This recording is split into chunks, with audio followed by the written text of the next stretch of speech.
Hello everyone, welcome to little things everyday. কেমন আছেন সবাই? চলে এলাম একটা নতুন ব্লগ নিয়ে আপনাদের সাথে সময় কাটাতে।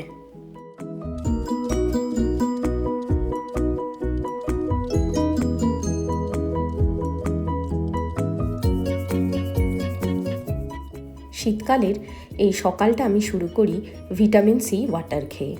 তার কারণ এই সময় ভিটামিন সি এর ইনটেকটা খুবই জরুরি, আর প্রত্যেক দিন আমাদের অরেঞ্জ খাওয়া হয়ে ওঠে না। তাই জন্য এই ওভার দ্য কাউন্টার এই স্যাশেগুলো পাওয়া যায়, এগুলোকে জলে মিশিয়ে খেলে অ্যাটলিস্ট ভিটামিন সি এর ইনটেকটা ডেইলি বেসিস হয়। তবে যেই দিন সময় পাই না একদম, সেদিন আর হয়ে ওঠে না। এটা স্টার্ট করার আগে, যদিও এটা ওভার দ্য কাউন্টার, এটার জন্য কোনো প্রেসক্রিপশন লাগে না, বাট তাও আমি আমার ফ্যামিলি ডক্টরের সাথে কথা বলে নিয়েছিলাম যে এরকম ভিটামিন সি ইনটেক করা যাবে কি না। তো সে আমাকে বলেছিল হ্যাঁ করা যাবে। তারপর আমি এই স্যাশের প্যাকেটগুলো কস্কো থেকে নিয়ে এসেছি, আর এগুলো রোজ একটা করে আমি এরকম জলে গুলে খাই। তার বেশ কিছুক্ষণ বাদে যে কোনো ফুড খাওয়া যায়, আমি কফি খাচ্ছি। কিছুক্ষণ গ্যাপ দিয়ে যে কোনো ফুড খাওয়া যায়। হ্যালো এভরিওয়ান, কেমন আছেন সবাই? আমরা এখন বাড়িতে শুধু পপিন্স আর আমি। পিক্সি ডেকে চলে গেছে, ওর বাবাও অফিসে গেছে। আর আজকে এখানে একটা স্নো স্টর্মের ফোরকাস্ট আছে, যেটা বিকেল 4টে থেকে শুরু হবে। তাই দিবালোক অফিস থেকেও একটু আর্লি বেরোবে, আর আসার সময় পিক্সিকে পিক আপ করে আসবে। তো সারাদিনই হালকা স্নো হবে, মানে এখন হালকা স্নো হচ্ছে ফ্ল্যারিস টাইপের, কিন্তু হেভি স্নো শুরু হবে বিকেল 4টে থেকে। তাই এখন একটু কোয়াইট টাইম পিক্সি চলে যাওয়ার পর। তারপরে ও একটু ঘুমিয়েছিল, পপিন্স একটু ঘুমিয়েছিল, তখন আমি সেই ফাঁকে শাওয়ার টাওয়ার করে তারপরে এখন ওকে নিয়ে নিচে নামলাম। ও সুইংয়ে আছে, সেই ফাঁকে আমি আমার কফিটা করে দিলাম। এখন একটু কফি খেতে খেতে, আজকে একটু ভ্যালেন্টাইন্স ডে একদম সামনেই আসছে, তাই ছোটোখাটো আমার কাছে যা ডেকর আছে সেগুলো একটু করব। আর আজকে সারাদিনটা কেমন করে কাটাচ্ছি সেটাও চলুন আপনাদের সাথে শেয়ার করব। উইন্টারে এরকম ফেব্রুয়ারি মাসে স্নোস্টর্ম লেগেই থাকে, মানে ফেব্রুয়ারিটা কানাডার উইন্টারের সব থেকে হার্শ ওয়েদার কন্ডিশন থাকে। তো আজকে বিকেল থেকে ফোরকাস্ট আছে, কালকে অবধি weather advisory even day care থেকেও নোটিশ পাঠিয়েছে যে বেসড অন কন্ডিশন ওরা কালকে বন্ধও রাখতে পারে। তো দেখা যাক কী হয়। আর আজকে বিকাল থেকে কতটা হিউজ স্নো হয়, ফোরকাস্ট আছে প্রায় 85 to 90%, কালকে 95% বোধ হয়। দেখা যাক কেমন কি হয়। এবার উইন্টারটা খুব সাংঘাতিক যাচ্ছে, প্রচণ্ড ঠান্ডা আর খুব স্নো হচ্ছে, সব মিলিয়ে মানে মাইনাস ফিলস লাইক আর কি -16-17 তো এভরি ডেই থাকছে বলা যায়। তো এবারকার উইন্টারটা একটু অন্যরকম, কিছু করার নেই, একটু মেনে তো নিতেই হবে। আর কানাডার সিজন তো এরকমই, কারণ সামার আর কি খুব কম স্প্যানে থাকে, উইন্টারটাই মেইনলি থাকে। আগেরবার উইন্টারটা এতটাও ভোগায়নি যতটা না এবার ভোগাচ্ছে। Anyways, no complain. করতে থাকতে হলে তো, এখানে থাকলে তো এরকম ওয়েদার নিয়েই চলতে হবে। তো চলুন তাহলে দেখতে থাকুন আজকের ব্লগ। আমার কাছে ভ্যালেন্টাইন্স ডের এই রিতটা আছে। রিত মানে একটা সাইন টাইপের, ঠিক প্রপার রিত বলা যায় না এটাকে। তো এটা আছে, এটাকে বাইরেই দেবো ভেবেছিলাম, মানে ডোরের বাইরে, কিন্তু আজকে এই ওয়েদারের জন্য এত উইন্ডি যে বাইরে আমি একবার লাগিয়ে দেখলাম কনস্ট্যান্ট এটা বাড়ি খাচ্ছে। তো তাই জন্য আমি ভাবলাম আজকের জন্য এটাকে ভেতরেই ঝুলিয়ে দিই, পরে বাইরে দেওয়া যাবে।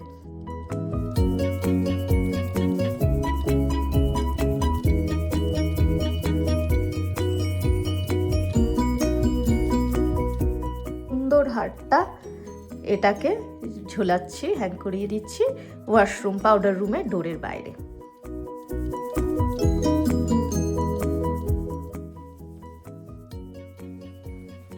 এটাকে বসিয়ে দিচ্ছি এইখানে। ছোট্ট আমার কাছে গাড়িটা আছে, এটাকে বসিয়ে দিচ্ছি এইখানে। ছোট্ট এরকম একটা জিনিস আছে, এটাকে এইখানে।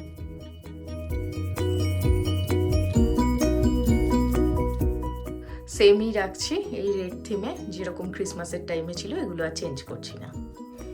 স্নোটা এখন আগে যা হচ্ছিল তার থেকে একটু বেড়ে গেছে স্পিডটা, আস্তে আস্তে যত বেলা বাড়ছে স্পিডও বাড়ছে স্নোয়ের। বিকেল 4টে থেকে শুরু হবে একদম ভালো মতন স্নো। বিকেল 4টে থেকে প্রায় 100% আছে। ঘরের মধ্যে বেশ ঠান্ডাও লাগছে, তাই হিটটাও বাড়িয়ে দিলাম আর ফায়ার প্লেসটাও চালিয়ে দিলাম, না হলে আবার পপিন্সে ঠান্ডা লেগে যাবে।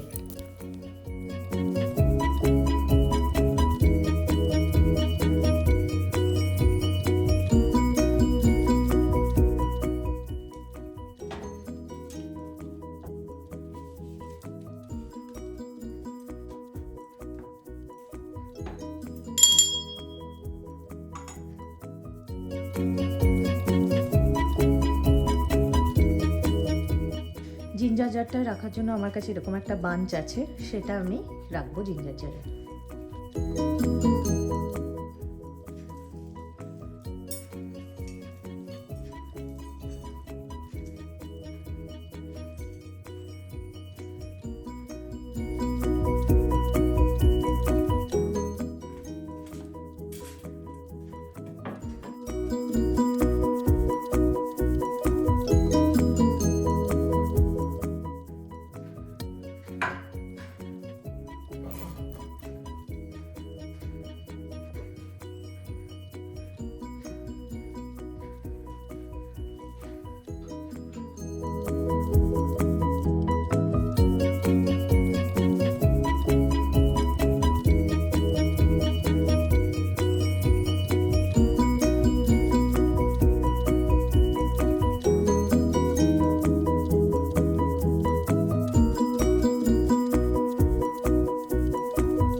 অবস্থা, বাইরের স্নোস্টর্ম শুরু হয়ে গেছে, চারিধার পুরো সাদা হয়ে আছে।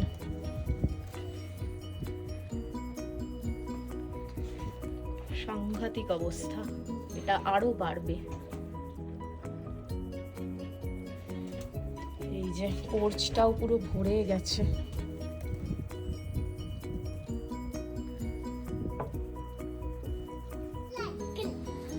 কি করছো এখন? কি করবে? স্লাইড করছো? চলো শাওয়ার করবে। ডে কেয়ার থেকে তো ফিরেছো জাস্ট। বাইরে কি হচ্ছে? No, not standing, sit down please. বাইরে কি হচ্ছে এখন? প্রচন্ড স্নো হচ্ছে আর প্রচন্ড কোল্ড না? ওর মুখটা দেখো। হ্যাঁ, পেপার মুখটা দেখো। মুখে পরিয়ে দিয়েছিস রিস্টের ব্যান্ড। কেন ফোনটা সরাও? ভাই এই যে এখন বেসমেন্টে আমাকে টেনে নিয়ে এসছে, ও এখানে প্লে করবে। সবে ডে কেয়ার থেকে ফিরলো। চলো শাওয়ার করে তারপরে আসবে। সাংঘাতিকভাবে এখন স্নো পড়ছে, তার সাথে বাইরে মারাত্মক হাওয়া, আর ফিলস লাইক টেম্পারেচার এখন -18 ডিগ্রি। কিন্তু তা হলেও বাইরে গিয়ে বারে বারে পরিষ্কার করতে হবে, না হলে স্নো জমে গেলে সেটা ক্লিয়ার করা আরও টাফ। এই ওয়েদারে ঝালঝাল মুড়ি মাখা আর তার সাথে আলুর চপ দারুণ লাগে, কিন্তু আলুর চপ তো সম্ভব না, তাই ভাবলাম মুড়িটাকে ঝালঝাল করে মাখি আর তার সাথে একটু পাঁপড় ভেজে নেব। তবে আমার বাড়িতে মুড়ি খাওয়ার লোক শুধু আমি আর পিক্সি। ঝালমুড়ি পিক্সি অতটা খেতে পারবে না, দিবালোক ভালোবাসে না, কিন্তু আমার মুড়ি এই সমস্ত দিনে খুব ভালো লাগে। আজকে ভেবেছি এই পাঁপড়গুলো এয়ার ফ্রায়ারে ফ্রাই করব। এই পাঁপড়গুলো নিয়ে তার মধ্যে অল্প একটু অয়েল দিয়ে তারপরে ভালোভাবে সেটাকে মিক্স করে এয়ার ফ্রায়ারে দেখুন কি সুন্দর হলো। আমি 4 মিনিটস মতন এয়ার ফ্রাই করেছি। দুজনে উঠেছি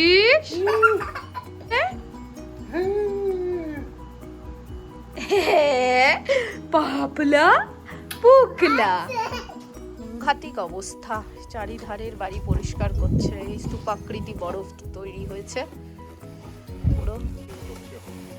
আর করতে হবে না, আর কতক্ষণ করবে, আবার কালকে দেখা যাবে। সাংঘাতিক অবস্থা। এসির আউটলেট বন্ধ হয়ে গেছিল। এসির আউটলেট দেখবে সব ওই যে দেখেছো এসির মুখটার সামনে পাইপটা বেরোচ্ছে, ওই পাইপটা সাদা পাইপটা। সামনে একটা কি একটা জাগ মতন রাখা আছে। হ্যাঁ হ্যাঁ হ্যাঁ হ্যাঁ, আমি ভাবছিলাম কি আমি জাগ রাখলাম, ওটা বরফের ক্রিস্টাল। জল পড়ে পড়ে বরফ ক্রিস্টাল হয়ে গেছে। অসম্ভব স্টর্মের সাংঘাতিক অবস্থা, মানে দেখা যাচ্ছে না কিছু।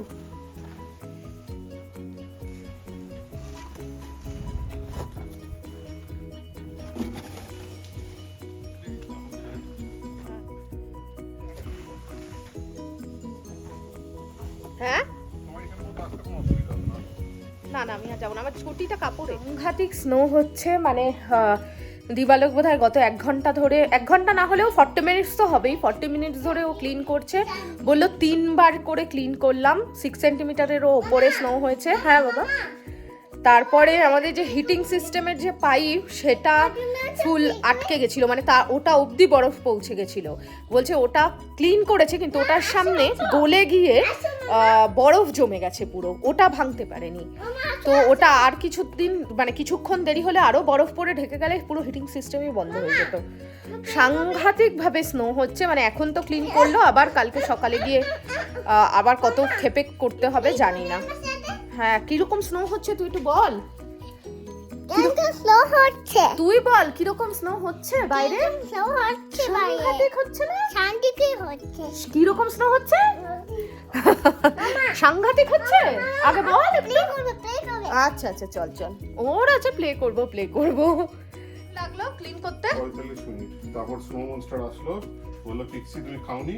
আমি বলছি না পিক্সি খাইনি। বলে দেখ আমার গায়ে কি করলো, পুরো স্নো পুরো গায়ে কি করলো? স্নো ঢেলে দিল। স্নো ঢেলে দিল। ও ঠেলে দিল। এই ভিজে গেল এটা। তুই ভিজবি না, ওটার উপর দিয়ে যাবি না। সক্সটা ভিজে যাবে, চলে আয়। এখন বাজে রাত 12টা, অবিরাম স্নো হয়ে চলেছে। এই সেম স্পিডে স্নো হবে কালকে সকাল 7টা অবধি।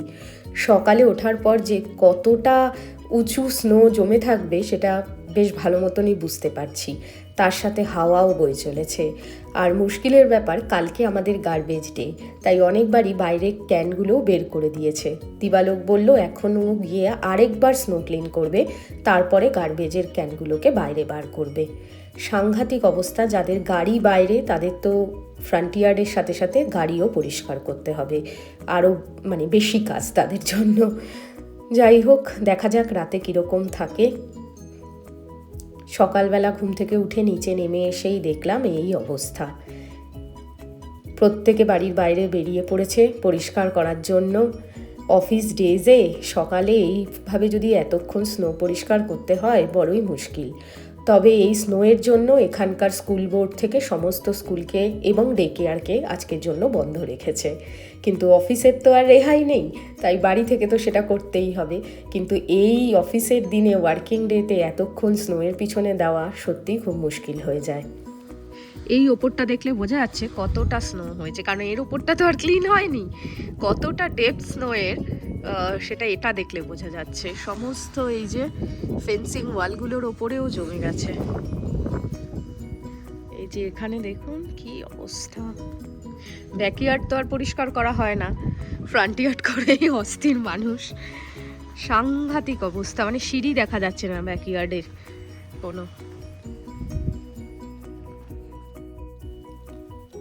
সামনে বেরোতেই দেখলাম পোর্চটা পুরো ঢেকে গেছে, আর যেদিকেই আমার চোখ যাচ্ছে দেখছি মানুষের সমান হাইটের শ্বেতশুভ্র বরফের স্তূপ। আজকে আর স্নো নেই, কিন্তু over the weekend Saturday Sunday একদিন 85% আর আরেকদিন 95% স্নো রয়েছে। যাই হোক, চলুন, আজকের দিনটা তো আর স্নো নেই। গতকাল যেভাবে স্নোস্টর্ম হয়েছে, আবার দেখা যাক উইকেন্ডে কি হয়। ব্লগটা আজকের আমি এখানেই শেষ করছি। ব্লগটা কেমন লাগলো আমাকে কমেন্ট করে জানাতে ভুলবেন না। ভালো লাগলে একটা লাইক শেয়ার অবশ্যই করবেন, আর আমার ইউটিউব চ্যানেলটাকে সাবস্ক্রাইব করার একান্ত অনুরোধ রইল আপনাদের কাছে। এতক্ষণ আমার সাথে থাকার জন্য অসংখ্য ধন্যবাদ। Thanks for watching.